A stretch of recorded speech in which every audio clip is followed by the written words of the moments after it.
നമസ്കാരം. ആസാദി നൈറ്റ് എഡിഷനിലേക്ക് ഏവർക്കും സ്വാഗതം. നോക്കാം ഇന്നത്തെ പ്രധാനപ്പെട്ട വാർത്തകൾ. ധവളപത്രം പുറത്തിറങ്ങി 5.07 ലക്ഷം കോടിയുടെ ബാധ്യത. മാർച്ചിൽ 6322 കോടി രൂപ മിച്ചം. അതും വെറും വാക്കായി. വാഹന മോഡിഫിക്കേഷനിൽ നിർദ്ദേശങ്ങളെല്ലാം നിലവിലുള്ളത് തന്നെ. ഖജനാവ് കാലിയായിരുന്നില്ല. മാർച്ചിൽ 6322 കോടി രൂപ മെച്ചം. LDF സർക്കാർ വാദം ശരിവെച്ച് ധവളപത്രം. പെൻഷൻ പ്രായം വർദ്ധിപ്പിക്കണം. ശമ്പള പരിഷ്കരണം 10 വർഷം കൂടുമ്പോൾ മാത്രം മതി. ധവളപത്രം തയ്യാറാക്കേണ്ടത് ധനവകുപ്പ്. കേന്ദ്ര ഫണ്ടുകൾ വെട്ടിക്കുറച്ചതിനെ പറ്റി ഒരു വാക്ക് പോലുമില്ല. KN ബാലഗോപാൽ. ട്രോളിനെ വ്യാജ വാർത്തയാക്കി മന്ത്രി ബിന്ദു കൃഷ്ണൻ. ബിറാണി ട്രോളിൽ പരാതി നൽകി. ഓപ്പറേഷൻ തുഫാൻ. പയ്യന്നൂരിൽ കഞ്ചാവുമായി ജോത്സ്യൻ പിടിയിൽ. കാലവർഷം കേരളത്തിലെത്തി. ഇനി മഴക്കാലം.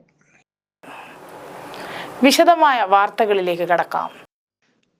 കേരളത്തിന്റെ ആകെ കടബാധ്യത 5.07 ലക്ഷം കോടി രൂപയായി വർദ്ധിച്ചിരിക്കുകയാണെന്ന് ധവളപത്രം. സംസ്ഥാനം കടുത്ത ട്രഷറി പ്രതിസന്ധിയിലൂടെയാണ് കടന്നു പോകുന്നതെന്നും ധവളപത്രം വെളിപ്പെടുത്തുന്നു. സംസ്ഥാനത്തിന്റെ ആകെ വരുമാനത്തിന്റെ 77% പെൻഷൻ, ശമ്പളം, പലിശ തുടങ്ങിയ നിർബന്ധിത ചെലവുകൾക്കായി മാറ്റിവെക്കേണ്ടി വരുന്നത് വികസന പ്രവർത്തനങ്ങളെ പ്രതികൂലമായി ബാധിക്കുന്നു. സർക്കാർ ജീവനക്കാരുടെയും പെൻഷൻകാരുടെയും DR കുടിശ്ശിക ഇനത്തിൽ മാത്രം 48,733 കോടി രൂപയുടെ അധിക ബാധ്യതയാണ് പുതിയ സർക്കാരിന് ഏറ്റെടുക്കേണ്ടി വന്നിട്ടുള്ളത്. കിഫ്ബി വഴി എടുത്തിട്ടുള്ള ഏകദേശം 21,000 കോടി രൂപയുടെ വായ്പ യഥാർത്ഥത്തിൽ സംസ്ഥാനത്തിന്റെ തന്നെ കടമാണെന്ന് റിപ്പോർട്ട് വ്യക്തമാക്കുന്നു. ഇതിനു പുറമെ KSRTC, വാട്ടർ അതോറിറ്റി തുടങ്ങിയ പൊതുമേഖലാ സ്ഥാപനങ്ങളുടെ ആകെ സഞ്ചിത നഷ്ടം 78,851 കോടി രൂപയായി ഉയർന്നു. കേന്ദ്രവിഹിതത്തിൽ ഉണ്ടായ കുറവും GST നഷ്ടപരിഹാരം അവസാനിച്ചതും ഖജനാവിന് കനത്ത ആഘാതമായി. 15ാം ധനകാര്യ കമ്മീഷൻ കാലയളവിൽ ലഭിച്ചിരുന്ന റവന്യൂ ഡെഫിസിറ്റ് ഗ്രാന്റ് നിർത്തലാക്കിയത് വരുമാനത്തിൽ 20,000 കോടി രൂപയുടെ കുറവുണ്ടാകാൻ ഇടയാക്കും. കേന്ദ്ര നികുതി വിഹിതത്തിൽ കേരളത്തിന്റെ പങ്ക് കുറയുന്നത് സാമ്പത്തിക അസമത്വം വർദ്ധിപ്പിക്കുന്നു. നികുതി വരുമാനത്തിലുണ്ടായ കുറവും കേന്ദ്ര സഹായം പ്രതീക്ഷിച്ച രീതിയിൽ ലഭിക്കാത്തതും സംസ്ഥാനത്തെ സാമ്പത്തിക സമ്മർദ്ദത്തിലാക്കിയിട്ടുണ്ട്. ഈ സാഹചര്യത്തിൽ സാമ്പത്തിക അച്ചടക്കവും സുതാര്യതയും ഉറപ്പാക്കാതെ വികസിത ലക്ഷ്യങ്ങൾ കൈവരിക്കാനാകലെന്ന് റിപ്പോർട്ട് മുന്നറിയിപ്പ് നൽകുന്നു. വ്യവസായ വികസനം, സ്വകാര്യ നിക്ഷേപം പ്രോത്സാഹിപ്പിക്കൽ, തൊഴിലവസരങ്ങൾ സൃഷ്ടിക്കുക, അടിസ്ഥാന സൗകര്യ വികസനം എന്നിവയിലൂടെ മാത്രമേ ദീർഘകാലാടിസ്ഥാനത്തിൽ ഈ തകർച്ചയിൽ നിന്നും കരകയറാൻ സാധിക്കൂ എന്നും റിപ്പോർട്ട് ശുപാർശ ചെയ്യുന്നു. ഖജനാവ് കാലിയായിരുന്നില്ല. മാർച്ചിൽ 6322 കോടി രൂപ മെച്ചം. LDF സർക്കാർ വാദം ശരിവെച്ച് ധവളപത്രം. കേന്ദ്ര സർക്കാർ സാമ്പത്തികമായി ഞെരുക്കിയിട്ടും LDF സർക്കാർ കാലാവധി ഒഴിയുമ്പോൾ ഖജനാവിലെ നീക്കിയിരിപ്പായി മെച്ചപ്പെട്ട തുകയുണ്ടായിരുന്നുവെന്ന് സമ്മതിച്ച് ധവളപത്രം. 2025-26 സാമ്പത്തിക വർഷം മാർച്ച് മാസത്തിൽ 6322 കോടി രൂപ ഖജനാവിൽ മിച്ചമുണ്ടായിരുന്നുവെന്ന് മുഖ്യമന്ത്രി VD സതീശൻ നിയമസഭയിൽ വെച്ച ധവളപത്രത്തിൽ ചൂണ്ടിക്കാട്ടുന്നു. ഏപ്രിലോടെ ട്രഷറി ബാലൻസ് 5,264 കോടിയായി കുറഞ്ഞു. മെയ് മാസം 2,212 കോടിയിലെത്തി. തെരഞ്ഞെടുപ്പ് ഉൾപ്പെടെയുള്ള നടപടികൾ ഉണ്ടായിരുന്നിട്ടും സതീശൻ ആരോപിച്ചതുപോലെ പൂച്ചപറ്റി കിടന്ന ഖജനാവ് ആയിരുന്നില്ല കേരളത്തിലെ എന്ന് തെളിയിക്കുന്നതാണ് ധവളപത്രം. കേരളത്തിനുമുള്ള കേന്ദ്രത്തിന്റെ സഹായം വൻതോതിൽ കുറഞ്ഞെന്നും ധവളപത്രത്തിൽ പറയുന്നുണ്ട്. GST നഷ്ടപരിഹാരം 2022 കേന്ദ്രം അവസാനിപ്പിച്ചതോടെ കേരളത്തിന് വർഷം തോറും ലഭിച്ചിരുന്ന ആയിരക്കണക്കിന് കോടി രൂപയുടെ വരുമാനം നഷ്ടപ്പെട്ടു. ഈ നഷ്ടത്തിന് പകരം സമാനമായ മറ്റൊരു ധനസഹായം ലഭിച്ചതുമില്ല. വായ്പാ പരിധി നിയന്ത്രണങ്ങൾ, ഗ്രാന്റുകളുടെ സ്വഭാവത്തിലുള്ള മാറ്റങ്ങൾ എന്നിവ കേരളത്തിന്റെ ധനകാര്യ പ്രതിസന്ധി കൂടുതൽ രൂക്ഷമാക്കിയെന്നും റിപ്പോർട്ടിൽ പറയുന്നു. സംസ്ഥാനത്തിന്റെ സാമ്പത്തിക ബാധ്യത 5.07 ലക്ഷം കോടി രൂപയെന്ന് കണ്ടെത്തൽ. മൊത്ത റവന്യൂ വരുമാനത്തിന്റെ 77% സ്ഥിര ബാധ്യതയാണ്. കിഫ്ബിക്ക് 21,000 കോടി രൂപയുടെ സാമ്പത്തിക ബാധ്യത ഉണ്ടെന്നും റിപ്പോർട്ടിൽ ചൂണ്ടിക്കാട്ടുന്നു. ചട്ടക്കൂടിൽ ഭേദഗതി വരുത്തണമെന്നും ധവളപത്രം നിർദ്ദേശിക്കുന്നുണ്ട്. പൊതുമേഖലയിൽ പരിഷ്കരണമെന്ന പേരിൽ സ്വകാര്യവൽക്കരണത്തിനുള്ള നീക്കവും ധവളപത്രത്തിലൂടെ ലക്ഷ്യമിടുന്നുണ്ട്. ഊർജ്ജ മേഖലയിൽ ഉൾപ്പെടെ സ്വകാര്യ നിക്ഷേപം വേണമെന്നാണ് നിർദ്ദേശം. KFOണിൽ സ്വകാര്യ പങ്കാളിത്തം ശുപാർശ ചെയ്യുന്നുണ്ട്. KSB ഉൾപ്പെടെ സ്വയം പര്യാപ്തമാക്കണം. ബെപ്കോയും സപ്ലൈക്കും ലയിപ്പിക്കണം. KSRTC, KSSPL, Kerala water authority എന്നിവ വലിയ നഷ്ടത്തിലാണെന്നും റിപ്പോർട്ട് പറയുന്നു. പെൻഷൻ പ്രായം വർദ്ധിപ്പിക്കണം. ശമ്പള പരിഷ്കരണം 10 വർഷം കൂടുമ്പോൾ മാത്രം മതി. സാമ്പത്തിക പ്രതിസന്ധി എന്ന പേരിൽ സംസ്ഥാനത്ത് പെൻഷൻ പ്രായം ഉയർത്താൻ UDF സർക്കാർ നീക്കം. സർക്കാർ ജീവനക്കാരുടെ വിരമിക്കൽ പ്രായം ഉയർത്തണമെന്ന് മുഖ്യമന്ത്രി VD സതീശൻ നിയമസഭയ്ക്ക് മുമ്പിൽ വെച്ച ധവളപത്രത്തിൽ ശുപാർശ ചെയ്യുന്നു. കൂടാതെ ശമ്പള പരിഷ്കരണം 10 വർഷത്തിലൊരിക്കൽ മാത്രം നടപ്പിലാക്കിയാൽ മതിയെന്നും നിർദ്ദേശമുണ്ട്. പെൻഷൻ പ്രായം 1 വർഷം വർദ്ധിപ്പിക്കുമ്പോൾ സംസ്ഥാനത്തിന് ഏകദേശം 6,000 കോടി രൂപയുടെ ചെലവ് ലാഭിക്കാനാകുമെന്ന് ധവളപത്രത്തിൽ പറയുന്നുണ്ട്. പെൻഷൻ പ്രായ വർധന സംഘടനകൾ ശുപാർശ ചെയ്തിട്ടുണ്ടെന്നും എന്നാൽ പരിഗണിച്ചിട്ടില്ലെന്നും മാത്രമാണ് മുഖ്യമന്ത്രി വാർത്താസമ്മേളനത്തിൽ മറുപടി നൽകിയത്. സംസ്ഥാന വരുമാനത്തിന്റെ 77% ശമ്പളവും പെൻഷൻ, പലിശ എന്നിവയ്ക്ക് ചെലവാകുന്നതെന്നാണ് റിപ്പോർട്ടിൽ പറയുന്നത്. ഓപ്പറേഷൻ തുഫാൻ. പയ്യന്നൂരിൽ കഞ്ചാവുമായി ജോത്സ്യൻ പിടിയിൽ. പയ്യന്നൂരിൽ ജ്യോതിഷാലയത്തിന്റെ മറവിൽ കഞ്ചാവ് സൂക്ഷിച്ച ജോത്സ്യൻ പോലീസ് പിടിയിൽ. ഓപ്പറേഷൻ തുഫാൻ പരിശോധനയുടെ ഭാഗമായാണ് പയ്യന്നൂർ പഴയ ബസ് സ്റ്റാൻഡിന് സമീപം ജ്യോതിശാലയിൽ നടത്തുന്ന കാങ്കോൽ വടശ്ശേരി ശ്രീനാഥിനെ പോലീസ് അറസ്റ്റ് ചെയ്തു. ജ്യോതിശാലത്തിലെ അലമാരിയിൽ ഒളിപ്പിച്ച നിലയിലായിരുന്നു കഞ്ചാവ്. പയ്യന്നൂർ പഴയ ബസ് സ്റ്റാൻഡിന് സമീപം ജ്യോതിശാലയിൽ നടത്തുന്ന പെരികമന ഇല്ലം ഭാരവാഹി കൂടിയായ കാങ്കോൽ വടശ്ശേരി ശ്രീനാഥാണ് പിടിയിലായത്. ജ്യോതിശാലത്തിൽ കഞ്ചാവ് സൂക്ഷിച്ചിരുന്ന രഹസ്യവിവരത്തിന്റെ അടിസ്ഥാനത്തിൽ ഇന്നലെ വൈകിട്ടായിരുന്നു പോലീസ് പരിശോധന. പയ്യന്നൂർ സബ് ഇൻസ്പെക്ടർ PV അനുശ്രീയുടെ നേതൃത്വത്തിലുള്ള പോലീസ് സംഘവും ഡാൻസ് ഓഫ് സംഘവും ചേർന്നാണ് റെയ്ഡ് നടത്തിയത്. കെട്ടിടത്തിലെ താഴത്തെ നിലയിലുള്ള മുറിയിലെ ചുമർ അലമാരിയിൽ പ്ലാസ്റ്റിക് കവറിലാക്കി സൂക്ഷിച്ച നിലയിലായിരുന്നു കഞ്ചാവ് കണ്ടെത്തിയത്. പരിശോധനയിൽ 5.77 ഗ്രാം കഞ്ചാവ് പോലീസ് പിടിച്ചെടുത്തു. ലഹരി വിരുദ്ധ വേട്ടയുടെ ഭാഗമായി പോലീസ് നടത്തുന്ന ശക്തമായ പരിശോധനയായ ഓപ്പറേഷൻ തുഫാന്റെ തുടർച്ചയായാണ് ഈ അറസ്റ്റ്. തൃശൂർ മെഡിക്കൽ കോളേജിലെ സുരക്ഷാ വീഴ്ച. പാമ്പിനെ ചവിട്ടിയാൽ തിരിഞ്ഞുകൊത്തും ആരോഗ്യമന്ത്രിയുടെ വിചിത്രവാദം നിയമസഭയിൽ. തൃശൂർ മെഡിക്കൽ കോളേജ് ക്യാമ്പസിൽ PG വിദ്യാർത്ഥിനിക്ക് പാമ്പ് കടിയേറ്റ ഗുരുതരമായ സുരക്ഷാ വീഴ്ചയെ നിസ്സാരവൽക്കരിച്ച് ആരോഗ്യമന്ത്രി K മുരളീധരൻ നിയമസഭയിൽ. ക്യാമ്പസിനകത്ത് വിദ്യാർത്ഥികൾക്ക് സുരക്ഷിതമായി നടക്കാൻ കഴിയാത്ത സാഹചര്യം നിലനിൽക്കുമ്പോഴാണ് പാമ്പ് കടിയേറ്റത്. ഓപ്പറേഷൻ തിയേറ്ററിനുള്ളിൽ വെച്ചിരുന്ന വിചിത്ര ന്യായീകരണവുമായി മന്ത്രി രംഗത്തെത്തിയത്. കഴിഞ്ഞ 30-ാം തീയതിയാണ് മെഡിക്കൽ കോളേജ്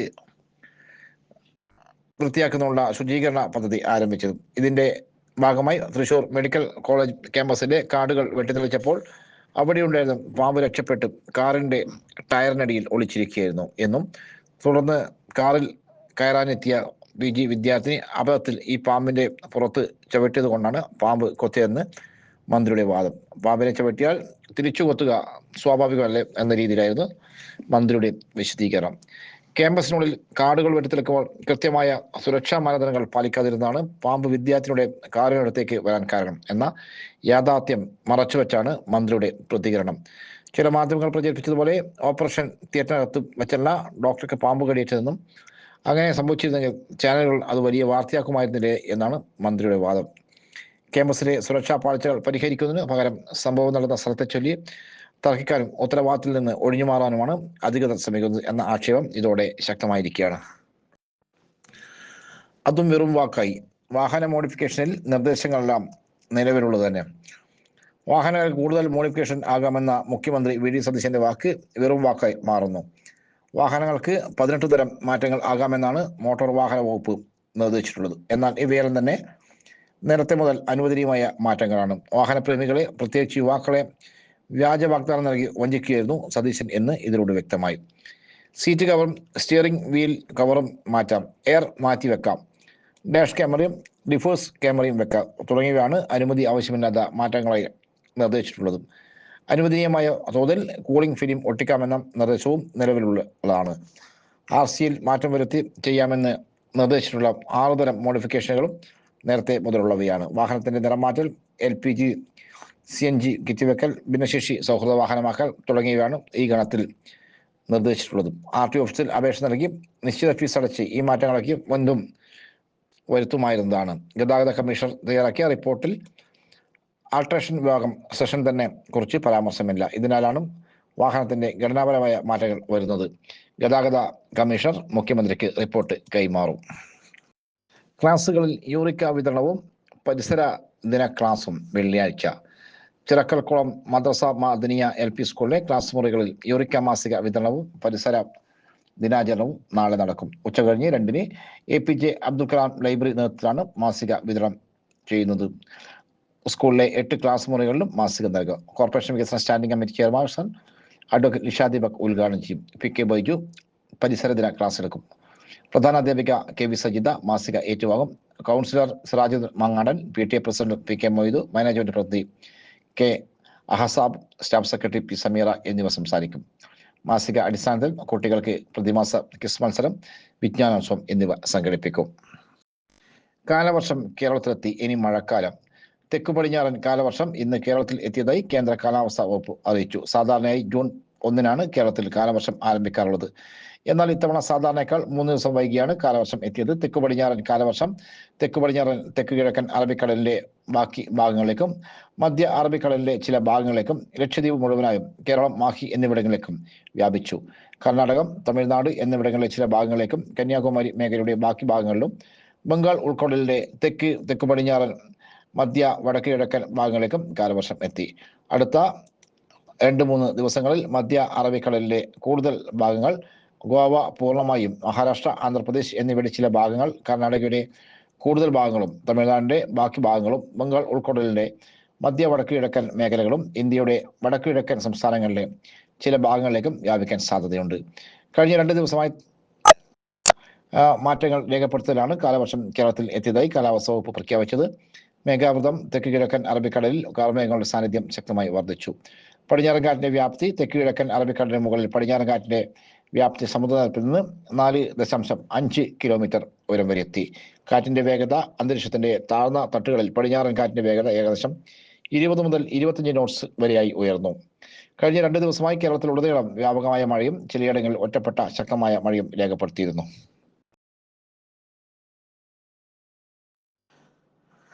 ട്രോളിനെ വ്യാജ വാർത്തയാക്കി മന്ത്രി ബിന്ദു കൃഷ്ണ. ബിർണാണി ട്രോളിൽ പരാതി നൽകി. അങ്കണവാടിയിൽ ബിരിയാണി ചോദിച്ച് വൈറലായ ബിർണാണി ശംഖുവിന്റെ പേരിലുള്ള ട്രോൾ വ്യാജ വാർത്തയാണെന്ന് പറഞ്ഞ് പരാതി നൽകി മന്ത്രി ബിന്ദു കൃഷ്ണയുടെ പേഴ്സണൽ സ്റ്റാഫ്.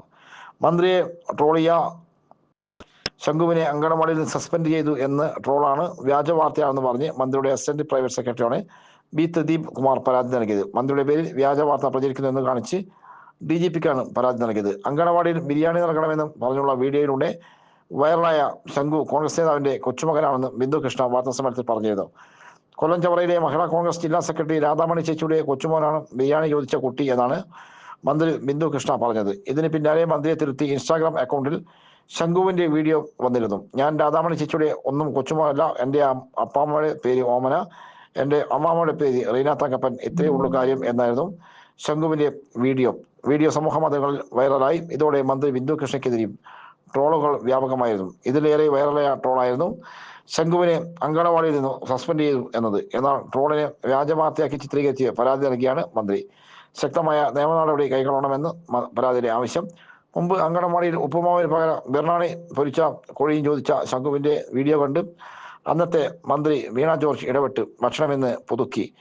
അങ്കണവാടികൾക്ക് അനുവദിച്ച പണവും പോഷകരാജ്യം പദ്ധതിയിൽ ലഭിക്കുന്ന മുട്ടയും ഉപയോഗിച്ച് ഭക്ഷണം തയ്യാറാക്കാനാണ് നിർദ്ദേശിച്ചത്. ജീവനക്കാർ അധിക ബാധ്യത ഏറ്റെടുക്കേണ്ടതില്ലെന്നും വ്യക്തമാക്കി. മികച്ച രീതിയിൽ പദ്ധതി മുന്നോട്ട് പോകുമ്പോഴാണ് ജീവനക്കാരെ ബുദ്ധിമുട്ടിക്കുകയാണെന്ന വാദവുമായി മന്ത്രി ബിന്ദു കൃഷ്ണ എത്തിയത്. അങ്കണവാടിയിൽ ബിരിയാണി അടക്കമുള്ളവ നൽകുന്നതിലെ ബുദ്ധിമുട്ടുകൾ പറയുന്നതിനിടെയാണ് ശംഖു കോൺഗ്രസ് നേതാവിന്റെ കൊച്ചുമകനാണെന്നും മന്ത്രി പറഞ്ഞത്. ഇതോടെ ഇന്നത്തെ ആസാദി വാർത്തകൾ ഇവിടെ സമാപിക്കുകയാണ്. അടുത്ത വാർത്താ ബുള്ളറ്റിൻ നാളെ രാത്രി. നാളെ വീണ്ടും കാണാം. നന്ദി, നമസ്കാരം.